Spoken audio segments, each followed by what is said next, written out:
Welcome, everyone, to the 7th episode of the Open Throne Podcast. I'm your host, Cole Houck, and today I got a new guest on.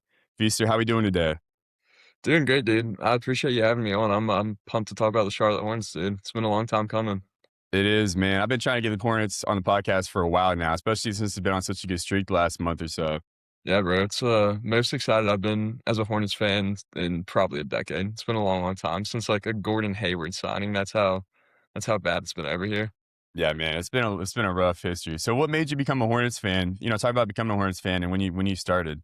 So I guess I would have started being a Hornets fan 2013, 2014, last year of the Bobcats, actually, I think it was. I grew up playing basketball with my oldest brother, and then naturally, I just kinda fell in love with the game, and I started watching the Charlotte Hornets or the Charlotte Bobcats, and first game I ever went to was Cleveland Cavaliers versus Charlotte Bobcats. It was the Kyrie Irving Cleveland Cavs, and I remember the Bobcats won that game. Ever since then, just being from North Carolina, I was like, "Charlotte's gonna be my team," and it's been a rough go. I won't lie, it's been a rough go, but, it's still my team. I wouldn't wanna be a fan of anywhere else. Yeah, fans right here got to be devoted, especially with the Panthers and the Hornets. I mean, seriously, the poor people of Charlotte and then just, this area in general. Yeah, all we got is the Canes at this. So since you said you were a Hornets fan 2013, 14, around then, you were around watching when they made the playoffs last time about a decade ago, right? Talk about that team and how excited you were for that moment, unexpectedly going downhill from there. Yeah, that was 2015, 2016, I think, or maybe it was 2016, 2017. It was around there. I remember that team. It was an amalgamation of players. It was, Kemba Walker, Courtney Lee, Marvin Williams, maybe an old I think well, Cody Zeller. I think Al Jefferson was gone by then, but, yeah, I'm honestly looking back, like, at that roster, I'm really surprised they made the playoffs, but, Kemba was just doing his thing. That's the franchise legend. Um, that was a really unfortunate series. We played first round with the Heat, as you know. Went to 7 games. There's a guy in Charlotte known as Purple Shirt Guy. He's, like, notorious because it was game 7 in Charlotte, and he started, chirping Dwayne Wade. I think the Hornets were up by, like, maybe I think we were up. He chirped Dwayne Wade, and then everything went downhill. Lost the series, and then everything really went downhill the next kind of for the next decade. Can't remember if Kemba signed to the Celtics not shortly after that, and, kinda lost our star player, lost a lot of rotational guys, just retired or got traded, went somewhere else, and, from then on, we were just playing with guys like Devontae Graham, Dwayne Bacon, Mm. eventually Terry Rozier, Gordon Hayward. I mean, Dwayne well, the Bacon, problem is we didn't draft well in the early 2010s, like 2010 to 2015. You got, Michael Kidd-Gilchrist, Cody Zeller, Noah Vonleh, it's a rough just history over there with the yeah, draft. Malachi Richardson, maybe potentially something like that. So, just like an awful draft history, even Frank Kaminsky. So awful draft history, and then by the time, Kemba leaves, we didn't draft well enough to have guys take over, so we're just kinda left with nobody. It was just like plug and play pieces, like, I think Devontae Graham and Dwayne Bacon were both G League players. Devontae Graham actually did well for us, um, but yeah, so it's just been like rotation on top of rotation of players, and never really had like a stud from Kemba to LaMelo, it feels like, you just had I think you'd arguably say Gordon Hayward or Terry Rozier was the best player for, like, 5 years, and that's just Mhm. not acceptable as a franchise. It's not how you win games. No We don't we disres don't we don't need to talk about Yeah, I between was gonna Kimba say, and this is there's a a lot of no years there with, Nick Batum and stuff that I don't really feel like getting oh my into. I know god, you don't either. that's I still remember the 5-year, $120 million contracts we gave Nick Batum. That was I just can't even talk 2016, about man, it it. was a wild free agency. I mean, you guys everybody Yeah, most teams suffered, not just you guys, you know? Chandler Parsons, Bismack Biyombo just getting monster contracts. I mean, what are we doing? I know, but yeah, 2016 free agency was really funny. But yeah, let's talk about LaMelo. So you guys got him, I believe it was the second overall pick in 2019. What were your reactions to getting that pick and then getting LaMelo? What would you think about LaMelo going into the draft? So, funny enough, that draft, I was like, "I want James Wiseman." Like, I genuinely was like, the Hornets haven't had a good big since Al Jefferson, like, our guard players have actually been decent with Devontae Graham and Terry, and honestly, I just thought LaMelo I thought he was really immature, and I didn't think his game was gonna translate to the NBA, and I was wrong. I was dead wrong. He's Not I wouldn't say dead wrong. Let's maybe not. not dead wrong, but he was like I thought he was gonna be a bust, to be frank. Like, I was like, I just don't know if really gonna be a stud in the NBA. Like, I thought he was maybe one of those guys that would show flashes of potential and then fizzle out of the league, and, so far he's proved me wrong. Yeah, he's been your guy, franchise guy since he's Mhm. gotten there. I mean, he was a rookie of the year first year, he was an Yeah, all-star the year after that. That was the year that you guys had won 43 games. It was the only time I think since that 2016 series that you guys had gone yeah. above 500. Yeah, he's also just, like, a great player to watch. I will say LaMelo is either, like, the best player on the floor, or he's sometimes I don't go as far as saying worst player on the floor because that's kind of a stretch, but sometimes he can be, like, a massive detriment to the team. He'll get, sloppy with the ball, you get a lot of forced passes that lead to turnovers, or, you just get, like, one-legged threes from 40 feet out for no reason, so but, when he's in the zone and he's in his flow state, I mean, he's just unbelievable to watch. He's got a ridiculous game. I mean, when he's making one-footed threes, he's doing, ridiculous circus shots and passes and just beautiful, like, jelly lays around the rim. It's so fun to watch, and he's such a good playmaker. Having him and Khan together, I know we'll talk about Khan later, but having them together in the backcourt now is just fantastic.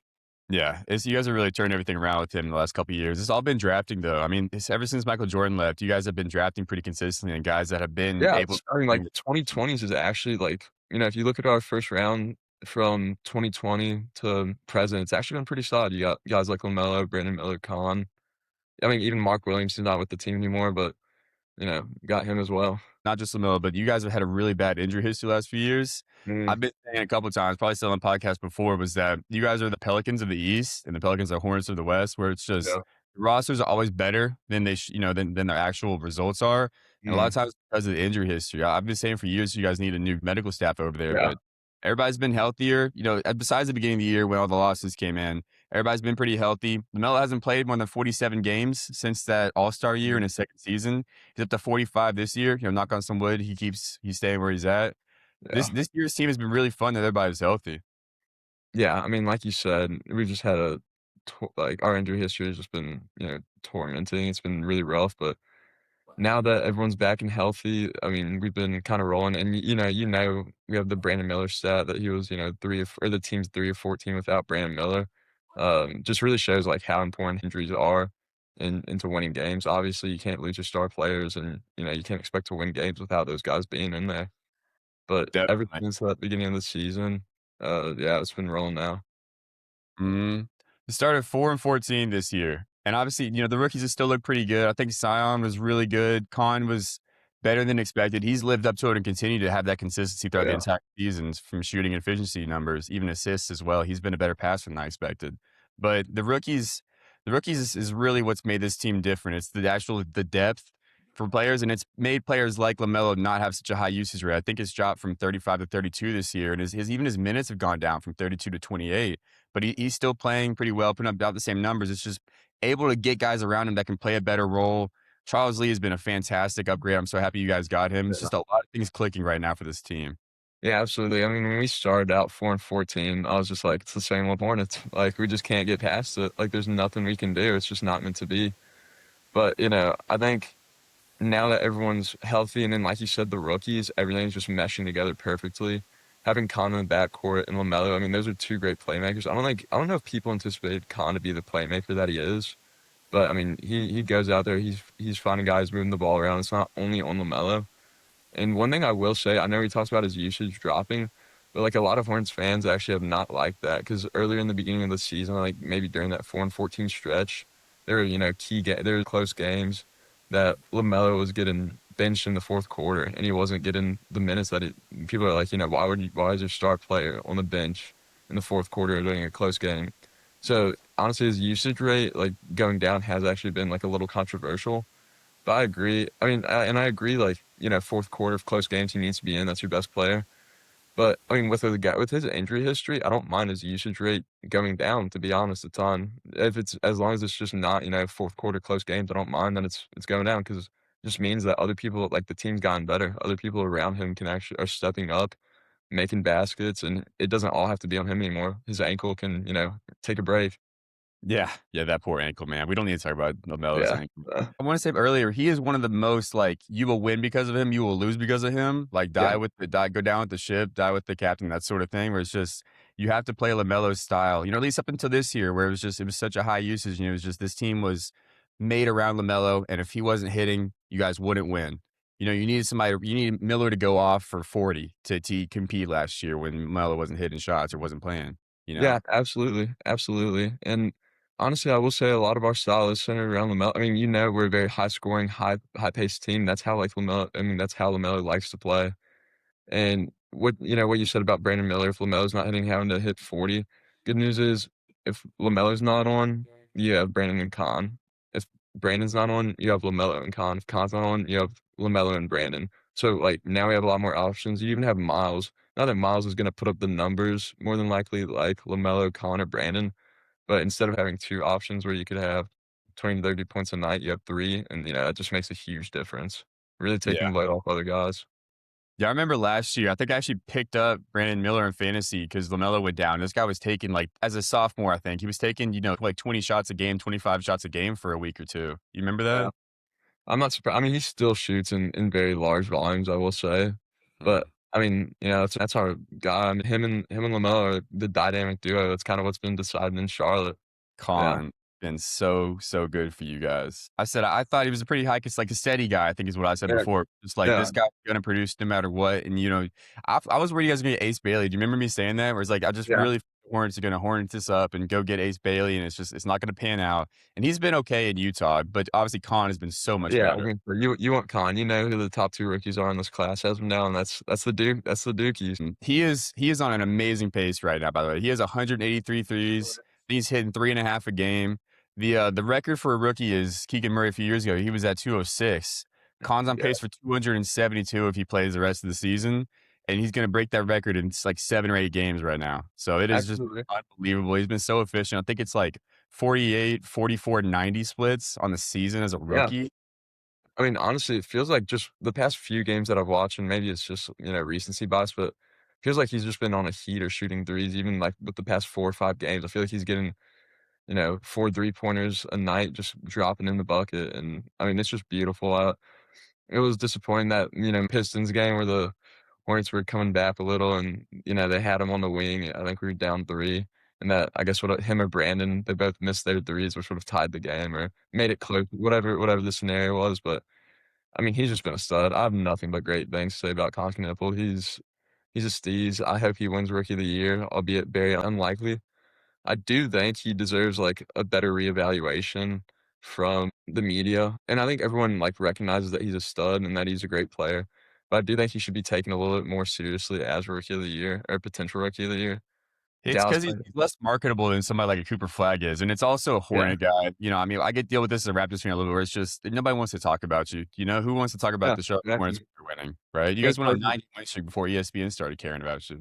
yeah, exactly. I mean, and Dallas has 19 wins, the Hornets are at 26, I think, right now. I Yeah, think we're 26 and 26. 29. And I feel like if you're gonna talk about who's elevated their team more, I'd say it's Khan. But I think there's also an argument to say that the Hornets roster is better than the Mavericks roster. But I mean, as of like when they're healthy, Mavericks, yeah, are so yeah, much worse. exactly. When they're healthy, yeah, I'd say so. But since they're not, it's I just he's not getting the recognition as of now. I mean, like I said, he's still getting recognition that he's a stud, but I'd like it to be a little bit more competitive. People saying Khan's closer to Cooper than people think.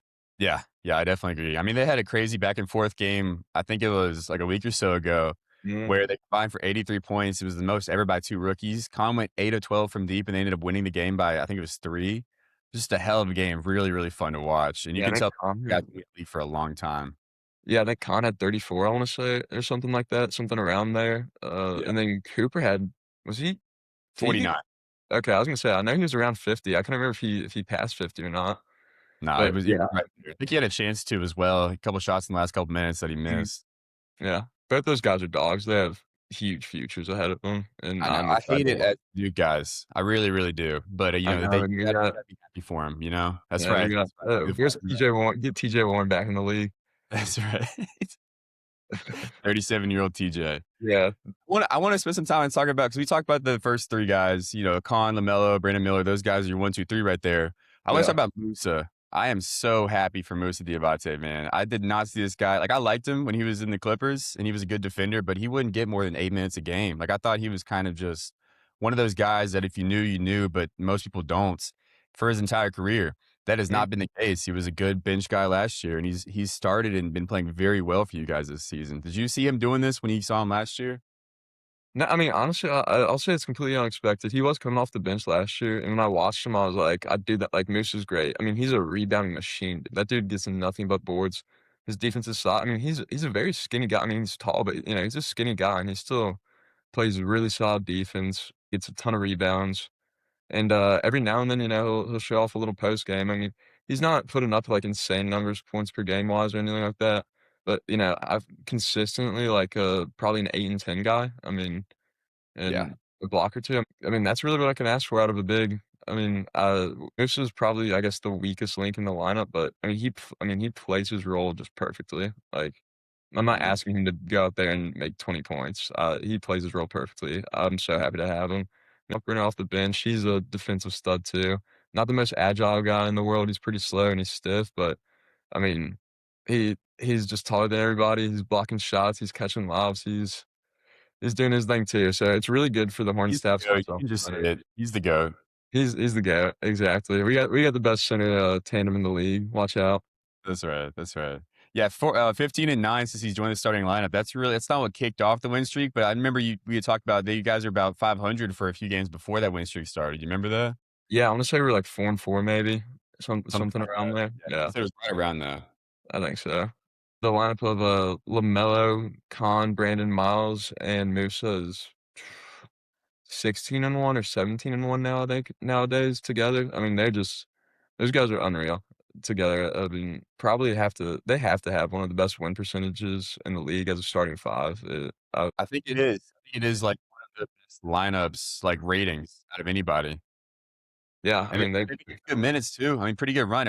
They play together well. They play a lot of minutes, and that's what kicked off this big win streak. That that and Grant Williams, which I'm also really excited to talk about. He is a defensive analytic darling. I didn't realize that he is like far and Yep, away the best defensive guy in the NBA according to analytics, and is limited run granted this year. yep. But since he's came back, you guys have been 10-4 off. I mean, him coming off the bench defensively. Hasn't that been fun to watch? Everyone clowns Grant Williams for his, like, Imma make 'em both or whatever it was, and then, dressing up as Batman. He gets clowned a lot, but put some respect on his name. That dude's a stud. He's not Mm. putting up insane numbers any night by any means, but he's giving you exactly what you want out of a role player, out of a bench player. And he's solid with the ball. I mean, he actually does a lot of facilitating, I feel like, on offense, and then defensively, I mean, yeah, he's not getting scored on. It's really good to have him back, especially after that ACL injury. He was out for it felt like forever, man. It felt like it was like a year and a half, but it's so good to have him back. Obviously, that was the main piece, I think, in that PJ Washington trade, so him and Josh Green, good to have them on the floor together. Yeah, I'm glad you transitioned to that too, because Josh Green and Trey Mann have also been pretty good for you guys off the bench. Trey Mann has been very inefficient, but you get that with his type of archetype. It's just fun to watch. I mean, he really is like kind of Allen Iverson, Walmart version of Allen Iverson reincarnated. And then Josh Green's been so efficient. I think it was like 46 from the field and 44 on threes, and more than half his shots are threes too. He's been killing it for you guys so far. Yeah, I mean, Trey Mann, I feel bad for Trey Mann. I'm a big fan of his game. I mean, how can you not be? Like you said, he's like Allen Iverson. Sad that I do think he's, one of the worst in the league right now, shooting percentage-wise. I still love watching him. I think he handles the ball well enough for a backup point guard. And I don't think he's shooting a ton of shots per game, to be honest. I don't know. I'll have to check the numbers. So I think, the efficiency might make it the numbers make it look worse than it actually is. And it's And more then like a yeah, spark. You got roles like that. But he's the archetype where it's just you come off, you get some nice buckets, swing momentum more so than just, being efficient shots, right? exactly. And one other thing about Trey Man is I think Kobe White's gonna take his role. I hate to say it, but yeah, Trey Man, it's always fun watching him, and hopefully he does get some minutes, but, we'll see. We'll see what Charles Lee has in store for him. Then Josh Yeah. Green, like you said, Josh Green, corner 3 specialist. Get that dude the ball in the corner, and he's knocking him down. He's been on a heater. I can't remember what game it was recently. He got, like, player of the game. I mean, his efficiency I think he might have shot 100% that game, and reckon it may have been, like, 14 or 16 points. I don't remember exactly what it was, but I mean, he's just a stud. Coming off I mean, he's a great defensive guy too. Very underrated defender, or properly rated. I think people know he's a good defender. Everybody But respects Josh Green yeah, I was defensive gonna say. rotation guy. But honestly, yeah, he's given more offense than I expected. So that's what I'm really happy with. I mean, I knew, he's always had solid defense, and for him to shoot the ball like he's been shooting, just great to have coming off the bench. I think that's the most underrated thing about this team is you guys finally have more 3-and-D guys. And I'm not talking about, Martin Twin 3-and-D guys where they're Yeah. there, they play, they do kind of what they're supposed to, but it just doesn't really lead to anything. Where Mm. Josh Green is a really excellent 3-and-D as far as that role goes. Got Zion, he's a 3-and-D guy. Obviously, he's not shooting as well as he was at the beginning of the year. His numbers are actually looking pretty poor, but he tries on defense. He's really good on defense, and he'll hit a shot from time to time. More swing momentum kind of thing too. Grant Williams is kind of a 3-and-D guy. I mean, he does a lot more inside, but he can shoot threes. He can be posted up in the corner as well, like a Josh Green can. Like I said, great defender. I already talked about that. I think that's what's the best thing about this team is that you guys have role players that are actually impacting the game and helping guys like Con and LaMelo and Brandon Miller with less usage. That's really what's helping this team and carrying this team more than anything else in this long streak. Yeah, the bench has played really proficient, really fantastic. I really have nothing but great things to say about the bench. Son, I know his numbers have dropped off, but he's a dog, I promise. I'm positive he'll bounce back and start shooting the ball. High percentage. I've no doubt about that. And yeah, I mean, the bench has just done what they need to do. They're holding other teams in place. They're battling the other team's bench and matching them, if not outplaying them, and that's all I can ask. I'm not asking You're them to not used go. to that at all as a Hornets fan, are you? Usually the bench comes in, it's like the guards can score, but nobody plays defense. You start losing the lead again. Yeah, usually bench comes in, and then next thing you know, you had a 20-point lead, and you're now losing by 10 somehow. I You know, I remember me and you and a couple of the guys went to that Hornets Raptors game, and I was poor Tijon, man. He was our best player that game. It was real tough. you're going to We talk you about guys the were building up Cavs like a talk 10, now. 15-point lead, and then immediately after, it would just be Tijon come in, and it drops back down to 5. It was like 3 separate times that happened. Yeah, I wasn't sure if you're going to bring up T-John in this podcast or not, but I he did. could not bring up our best player that night. Yeah. What was his plus minus that game? Like minus 21 or something? I don't remember. It should have been -50 from, like, eye test. I couldn't That's what tell it you. felt like. That's what it felt like, dude. It was rough. We don't need to fixate on it. I Yeah, just wanted to mention it a little bit, but rather talk about the 9-game win streak. I'm sure you would too. That's the yeah. longest win streak since 1999, before either of us were born. Including that streak, he got 2 big wins. There's a bunch of big wins, but dominant wins over the Magic by 27, and the Sixers by 37. We already mentioned the Mavericks game. That was pretty big for momentum. It's just nationally televised game to get people to start watching and really pay attention to Con and his success that he's had so far this year. 9-game win streak has been so much fun to watch. And going into that Pistons game, I was just as worried about it as you were, right? Yeah, going in the Pistons game, it kind of felt like a hole in your chest. You're like, "Oh, man, this is gonna be like, I think this is kinda where it's gonna end." And, eventually that is where it ended, but it was such a fun game to watch. Obviously, you don't get a lot of fights or, like, big game fights like that, but I really thought after all the ejections and the fight that the Hornets were gonna come back and, potentially win that game, and they had a chance. But, it They had just multiple wasn't meant to be. chances. Yeah, they did. It just wasn't meant to be, and that's alright, but yeah, the 9-game win streak, some of the best basketball I've seen as a Hornets fan in a decade. I think once we hit 6 wins in a row, that was the most we had since, like, 2016 and 2017 as well, so, That's what you asked we're me not about used. 6. I asked you, I was like, "Is this the most excited you've been for as a Hornets fan in a decade?" And you're like, "Yeah, Yeah, all the pieces are there, and it's coming together really well." it's the best the team's looked, and, I mean, it's a better team, I think, than even the playoff team in 2016 or 2015, whatever year it was. I know their record doesn't show it right now, but in terms of just flow and play, it looks like a better team. Like, I mean, it's also a more talented roster in my opinion, so Yeah. there's a lot Deep, to, I mean, all be that. happy about or, like, optimistic about, It's really, really rare over here. Is this the best team, best roster that you have seen in your lifetime? Let's get crazy here, because last time you guys won a playoff round was 2002. Oh boy. Yeah, I think I'm gonna go on a limb and say it is. I mean, I think there's maybe an argument for, well, it's tough to say because they didn't really win, but, like, on paper, I feel like it looks like a better team, like a maybe first year's Hornets, 2015, 2016. You have Kemba, Lance Stevenson. This was, like, I think Lance coming right out of Indy as well, which he actually didn't even play that high. I think he ended up getting injured as well. But it was Kemba, Lance Stevenson, Nick Batum. Was Marvin Williams at the 4, maybe? I think it was Marvin I Williams, Al assume he was still there in Jefferson. 2015, yeah. Yeah, Al Jefferson, I think. And that was a really fun team to watch. I was, also had high hopes for that team, but no, I mean, roster-wise, I don't think there's been a better team than the starting 5 than the team that we have now. This one's for sure deeper too. I mean, there's no doubt about that, right? Think I about would the other roster. yeah, I mean, other roster, our bench was probably, like, Jeff Taylor, Henderson, Michael Kidd Gilchrist, Who? something like that. Exactly, you don't know who Jeff Taylor is. Cody, you know Cody Zeller, though. You know Cody Zeller. Everybody knows Cody Zeller. Yeah, Yeah, yeah, yeah. so So yeah, the streak has been awesome. I'm so happy for you guys. I said Hornets fans just really need a win. It has been rough for a very long time, and this is really what it's coming to.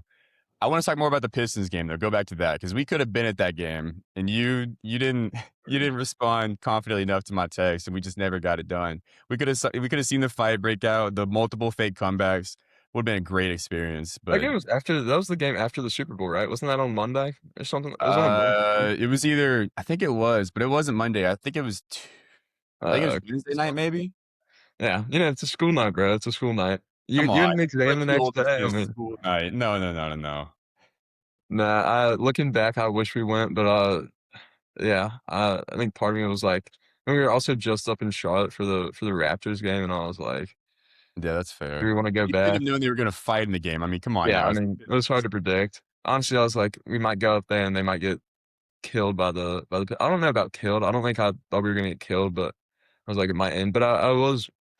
It's funny, as I texted you that day when you talked about it, I was kind of like, I gave you like the go ahead to like try to convince me, but you didn't pick up on it. So Yeah, I had I no lo- idea until yeah, I until was after the fact when we missed everything. because I was like, because you're like, we're going to the game or whatever, and I was like, I don't know, bro. Like we got school tomorrow, but like it could be fun. And then you didn't pursue after that, and I was like, all right, we're not going. Yeah, So consistency. That's what you got to fight through stuff like that. yeah, you gotta show the perseverance. Definitely. For that game specifically, though, I mean that was a lot of fun to watch. One of the better games I'd seen, for the Hornets play this Mhm. year on TV, and it was back and forth. Even the coach got ejected. Yeah. Poor Diabate, man, he got so hurt immediately after Duran put his hands on his face. I mean, he was just I had never seen him be that aggressive. I didn't think I ever would. Frankly, that was just fun to watch. It was entertaining as hell. No, I mean, I don't think you'll ever see Musa that pissed, but, rightfully so too. You can't have another grown man, just push your head out of the way like that. It can't happen. So I stand by him trying to third down. And yeah, everything kind of spilled out from there. Miles Bridges stood up for his guy. And then Beef Stew, of course, he's not going to say no to a fight. So We he's we running stood over up off because the we watched that bench. game together. We stood up and started cheering because we knew he was gonna get Yeah, into it, and then man. the camera just turns over, and you see this guy in a blue hoodie running off the bench.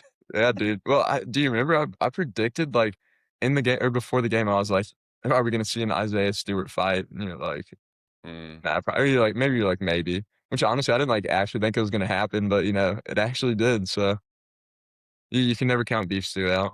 that's right, that's right. That's why he's Heavy serving a Phillip 7 game suspension. yeah, he'll break it for you.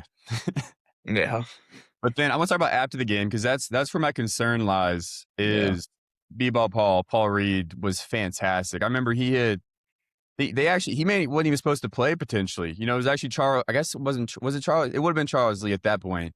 He said, "Come into the game. We want you taking free throws because the yeah. guy was supposed to be Duran, but he got ejected, so the coach could choose anybody to come in. He chose Paul Reed. I think he either hit both of them or he went 1 for 2. And then he got a block and he splashed a corner three with the ugliest form I've ever seen. All within 3 minutes of that happening, and it just all momentum that you thought the Hornets would have. Paul Reed almost single handedly shut that down. Dude, I know. You have all the ejections. Paul Reed comes in and starts balling, and you're like, you probably remember Duran was balling out that game. Like Yeah. right before the fight, he probably had like 6 of their last 8 points, or maybe 8 of their last 8. He was going at Musa. He got ejected, and you're like, all right, like fine. Like he was the one, kind of cooking us at that moment. Kata overall cooked the team more than anybody else, but Duran was the one going at us at that moment, and you're like, all right, like he's finally out. So maybe we'll, go on a little run. We have some momentum. The crowd's behind us. And then Paul Reed of all people just comes into the game and starts balling out. I mean, not even just on offense. Yeah, like you said, he started block. I mean, he probably had 2. I want to say at least 2 blocks that game as well. Maybe 3. It felt like it was like a bunch. I mean, he like just immediately went in where Dern was, like no flaws. I mean, it was just he filled in perfectly. So shout out to Paul Reed. I mean, I wish he didn't, but shout out to Paul Reed, I guess. I'll give him his kudos. He balled out. Yeah, and don't feel bad either, by the way. Paul Reed gave us buckets 2 days after as well, because obviously, Duran and Stewart were Yeah. ejected he was the main center again. We lost to the Pistons by like 20 at home, and it was Paul Reed was the best center out there. Jakob Poeltl actually played too. It was rough. I mean, he's looked really good, but it's still Paul Reed at the end of the day. This guy hadn't done a ton for Philly for a long time. You know, he's there's a ceiling to him, and he that's what I'm worried about. Obviously, Raptors have concerns there too. That's a different problem for a different day. But for you Yeah. guys specifically, I fear for the bigs in the next coming games when your guys are rejected. You know, suspended Bridges and Musa. Yeah, next games are Houston, Cleveland, and I can't remember what the 3rd one is, but Wizards. Houston. It's Wizards, okay, yeah. Houston and Cleveland, that's gonna be a big problem, Sengun, he's gonna be I mean, because Musa played him really I mean, we played the Rockets, not too long ago, probably just a couple weeks ago before the All-Star break. Won that game. Actually, like, we were looking really good too, and Sengun really didn't even have that great of a game, but that's because in large part Musa and Kaufman are on him and, just playing well, and not having Musa is gonna be it's gonna be tough, in terms of, player comparisons, I think Musa would have a easier time on a guy like Sengun than, say, Kalkbrenner just because Kalkbrenner's not as agile or as quick as Musa. And, Sengun's a lot he's a playmaker, he's dribbling the ball up the court. And, you don't want to have Kalkbrenner guarding the perimeter. So, Oh, that's actually a really good point. Like Sengun yeah. plays high post a lot. Like Yeah, out exactly. perimeter high post and plays like a playmaking role like you're talking about. He's got a good first step, shoots off one leg a lot, really in the high Yeah. post too. Cockburn's got to be out there a lot, and Yeah, he and as that's much not a as good matchup. he is not Not the a good matchup. greatest perimeter defender. You So, know, then right after that game, Cleveland, and I'm assuming Mobley's gonna be back. If not, you still have Jarrett even if Mobley's not back, you still have Jarrett Allen. So it's gonna be a gauntlet. Cochran is gonna have to step up. It's his time to shine. Diabate would have been fantastic on Mobley as far as like actual body types as Yeah, well. exactly. I guess you put Miles Bridges on Jared Allen, right? I feel like that body, type actually works out probably better as well, right? In theory. Yeah. Yeah, I mean, Jarrett will have some height for sure on him, but, I mean, Miles he's a built dude. He's got some muscle on him, and I actually do I think he'll have a solid matchup, against Would Jarrett Allen. would. He's not Yeah. gonna be. Oh, yeah, because I'm gonna say he's not because he still has 3 games left on the suspension. Yeah, yeah, that's what So, I'm so worried about. I guess I don't I Grant don't love Williams. I don't love talking great about this guy because he's not a very good person, Miles Bridges is, but yeah, Okay. to say the least. But he's actually been playing really good for you guys. Like I thought going about a week or two into the deadline, this was probably at the beginning of your guys' win streak, right? Where you guys had looked a little bit better, but not 9 in a row better, you know? Whereas like I just think if you're gonna I didn't want you to go in and risk future draft capital. I was concerned about that. I think I maybe said that on a podcast, but I definitely feel strongly about it. You didn't. Really happy about that. I was thinking that you need to upgrade Bridges at the 4 and get somebody a little better. Now there weren't a ton of 4s on the market, so maybe that's why nothing came of it. But he has been playing, he's been doing what he usually does in offense. Efficiency's still pretty good. It's about what he has been doing. Defensively, he's been playing a lot better. Like, I don't know this guy to be a good defender, but he's actually been one of the better defenders on the court for you guys. I don't know what Charles Lee's been selling him, but I think it's probably just the fact that the team's been winning and he's been there for a long time where just there's not been streaks or just, overall success in the regular season. So he's kind of rejuvenated.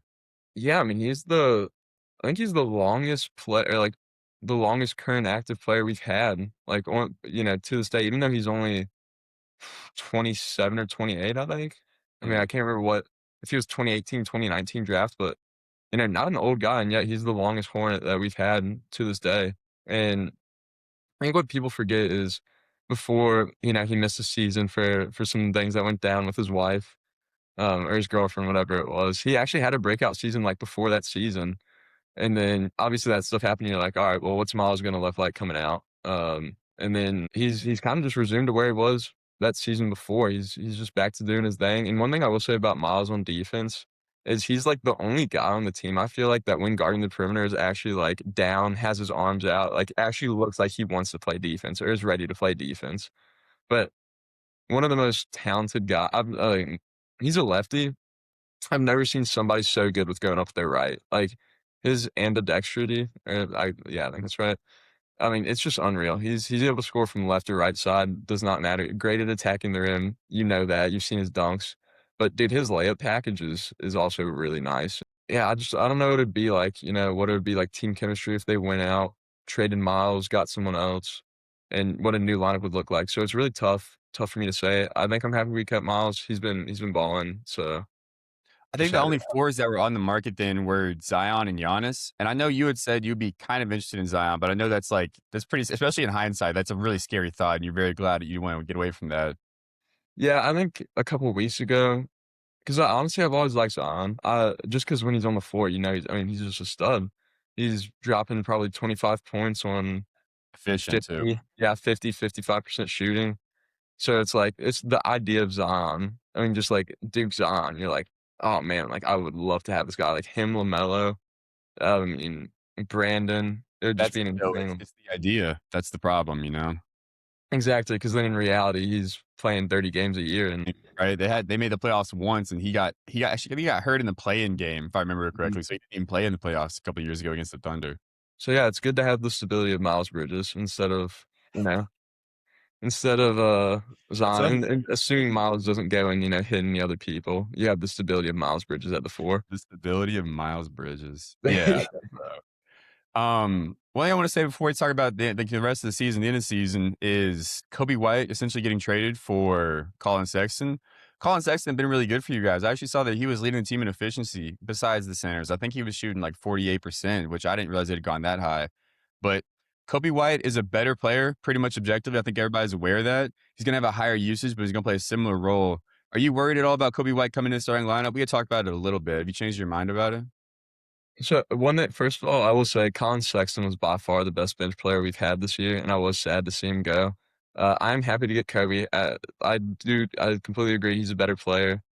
And I think, he'll have a great spark off the bench. I'm assuming he's gonna be our sixth man. At least that's what I hope. That's what I hope he'll be. I hope he'll be our sixth man. Obviously, for the next 3 games, I anticipate that he's gonna be in the starting lineup until Miles and Musa are back. I really don't want to see him in the starting lineup, to be honest, past the suspensions.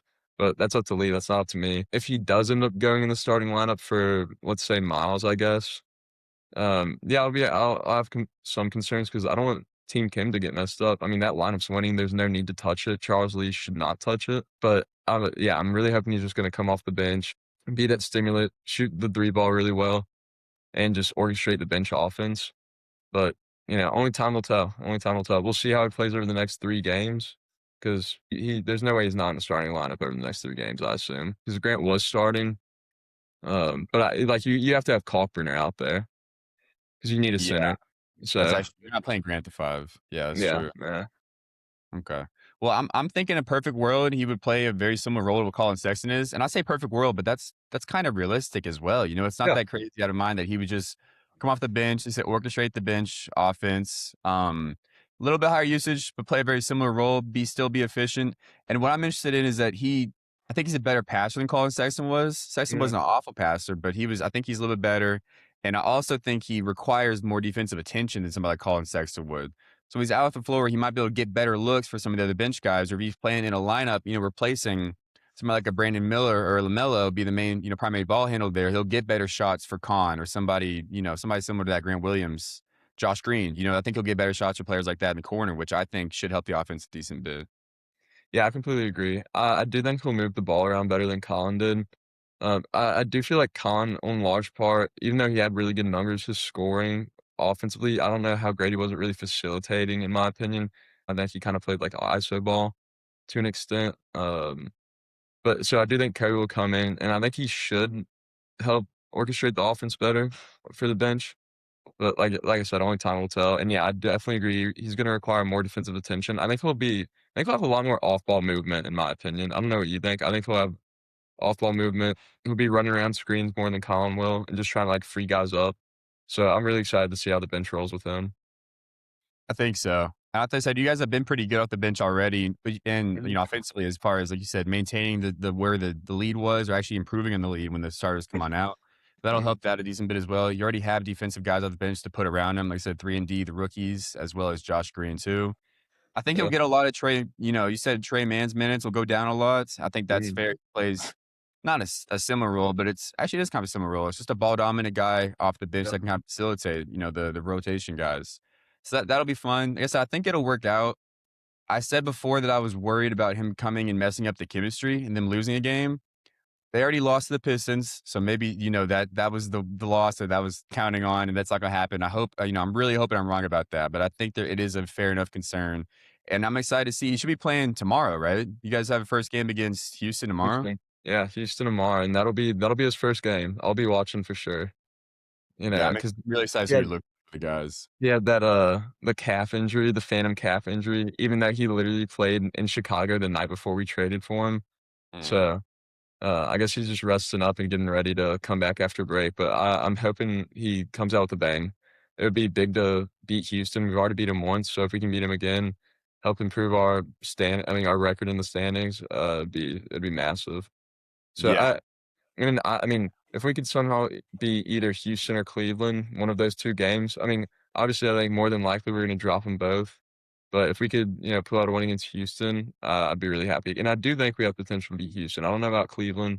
I think we got smacked by Cleveland, on that nationally on, like, Peacock or something. I think it was Yeah, I Peacock. remember that. Mm. But, yeah, I think we can beat Houston. I'm a little optimistic for that game. But it's gonna be a battle not having, Miles and not having Musa, so You we'll already see. beat the Hawks. I feel like if I told you Mhm. before in those 4 games where you wouldn't have Bridges and Diabate that you guys would go 2-2, you'd Yeah. probably be pretty happy, especially if you knew as you played Cleveland and Houston. The chance you go 3-1 in those games is that's really good, you know? Yeah, absolutely, 3-1 would be huge. I'm happy I don't know why the Hornets have a rough time with the Wizards for some reason. I mean, there's a chance we go 1-3, I guess, dropping games to Houston, Washington, and Cleveland, but I'm I really will say hoping Alex Sarr's not playing, I don't think, so that should which help a okay, that's big, that's big. Mm. I really hope we can at least go 2-2 in this stretch, though, like, at a minimum, I'd love to go 2-2. I think I don't see a way in which we beat all 3 of those teams, and I think we definitely have slim odds to go 3-1. If we can somehow go 3-1, I'll be pumped, though. That'd be huge. Definitely. You guys are in the 9th seed. Congratulations on that, making it in the play-in territory, and then actually Yeah. surpassing the Hawks in the last game right before All-Star break. That must feel good. You guys are also this is a little crazy, but you guys are only 4.5 games behind not hosting, but being out of the play-in and for sure locking a playoff series. Yeah, I mean, we're not as far behind as people think. Like, you gotta keep an eye on the Hornets. We're rolling right now, and if we could somehow just get a playoff spot, I'd be amazed. I do think we're gonna end up being a play-in team, either probably 7 or 8 more than likely. But, I mean, it's tough. Obviously, we still gotta win our playing games to get to the playoffs. I do think the Hornets will be a playoff team, though. I'll go ahead and I'll make that statement. I think we'll be a playoff team. We have a historically bad record in, play-in tournaments. I think the 2 times we've been in the play-in, we got absolutely smacked, one by Indiana and one by Atlanta. Atlanta was the last one. That was a 29-point win by them, I think. Yeah, and then we played Indiana the fall or the previous year, and, yeah, I think we lost by, like, 30 something to them, so Wasn't that just a bonus at Indiana team that year? I yeah, I think it think so. I was. I think it was. I Yeah, think it because it was. definitely wasn't Hallie on that team. Yeah. So, Yeah. yeah, I hope we can just sneak into the 6th seed somehow and not have to worry about a play-in. Yeah, play-in's probably gonna be our destiny, assuming we keep winning, um, and we don't somehow magically start tanking again out of nowhere, but yeah, we'll see. It's gonna be a rough. Don't I put mean, that what in we the air. have.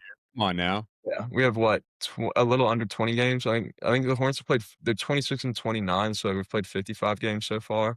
Yeah. So it's Um, 27. yeah, so we're not too far away There's plenty from. of time. You're only 2.5 back from the Heat, 3 behind the Magic for the 7 and 8 seed. That's all over play in. Congratulations on being in the play in conference, by the way, or division. Yeah, the Right now, NBA 7 Southeast. seed is That's all in the division. chef's kiss for the NBA Southeast division. That's It just is, but yeah, these Charlotte teams divisions are always funny, you know? yeah, I mean, the Southeast, whether it be NFL or whether it be NBA, you just have to be mediocre to win right now. Definitely. So I will say I'm feeling pretty good about the team. I think there is a pretty good chance that you say you think you'll finish about the 7 or 8 seed in the play, and that's kind of your prediction, right? Yeah, that's my prediction. I'll say 7 or 8. Hopefully 7. Obviously, hopefully we can get the 6th seed. I don't see us getting higher than a 6th seed, but I'm thinking realistically 7 or 8 seed. Yeah, you guys are 5 games behind the Raptors right now for the 5th seed and Mm. 3.5 games, 4.5 games behind the Sixers for the 6th seed. I mean, again, that's completely out of the play. And again, that's not that's not completely impossible either. There's still 27 games left. You know, Yeah. there's a lot of ball, and it's also March and April with basketball. You know, those games don't even really count, at least for the teams it counts for the teams that are trying to secure their spot, like you guys would be. But there's a lot of teams that just don't Yeah. care about it. They're throwing out whatever they want to because it doesn't really matter at the end of the day for them. You know? Yeah, I mean, hopefully, we have a couple games against, like, the Jazz remaining, and they get fined $500,000 for not playing Jaren Jackson or Lauri Markkanen. Yeah. Um, Shout out to the I'm Jazz. hop I'm hoping, we have, like, 2 games against them, but I really don't know. I'll have to gotta look more. I know the very end of the season we talked about was, like, incredibly difficult, the last 4 games. Could you remind me what it was? Was it Cleveland, Yeah. Boston? You guys have a gauntlet. It's at the last four is at Minnesota, at Boston. You get one home game, and it's against the Pistons, and then it's at the Knicks. Yeah, and that I anticipate those to all be huge games because, like you said, Hornets, I'm assuming are still gonna be competing for playoffs. So those are, I think each one of those games is gonna mean a lot towards the end of the season. They might even be must wins. So it's gonna be a gauntlet. Hopefully, we can split 2-2, but I don't know. That's gonna be really tough. That's I was gonna gonna be say, I really said tough. before the podcast, you guys probably gotta be in the 6th seed or fighting for the 6th seed, a game or 2 ahead of 7 and 8 Mhm. for the play-in, going Yeah, into these last 4. I mean, I think if you go 1 and 3 in that game, you're pretty happy. There is a chance, I will say, that Detroit has already locked up the first because they're that's so what I'm far thinking. ahead. They are what are they right now? They are 5.5 games ahead of the Celtics, and frankly, there's a chance that either the Knicks or the Celtics are also pretty safely in their spot too, and they're resting their guys. So it may not be as bleak as you think, but stuff has to happen to, go 2 and 2 in those games, out of your control, you know? Yeah, I completely agree. Best case scenario is they're resting their guys. Although if the Hornets have to play Paul Reed and against the Please Pistons, not Paul Reed. go ahead and mark it up as an L because we just Paul Reed's got our number right now. Anybody but P-Ball Paul. No, Pre-ball Paul's killing us. He is, man. Shout out to him. But yeah, I am really excited for this team. Like I said, I've been trying to get a Hornets podcast going for a while because the team, even before the win streak, was doing pretty, like you guys were still below average. But I Yeah, think, I don't remember what the numbers were, but I remember you guys had a really similar, like, plus minus point differential to the Raptors, who was like 8 games ahead of you guys, at least. Maybe yeah. even more than that. Like, I think it was like 10 games, but the point differential was barely different, you know? Yeah, we're either blowing people out or getting blown out. I mean, there's like no in between. Really, that's how the Charlotte Hornets are. At least before the win streak. That's how it is. It's the Hornets way, man. Well, you And wouldn't then want any play. differently. No. Well, I would like some more defense, but No, that's you're happy with what you got. fine. Come Hopefully on. another You love time. it here. All right, that's all we have for today's episode. Thanks again for listening. Please like and subscribe, and we'll see you next time on the Open Throne Podcast. See you guys.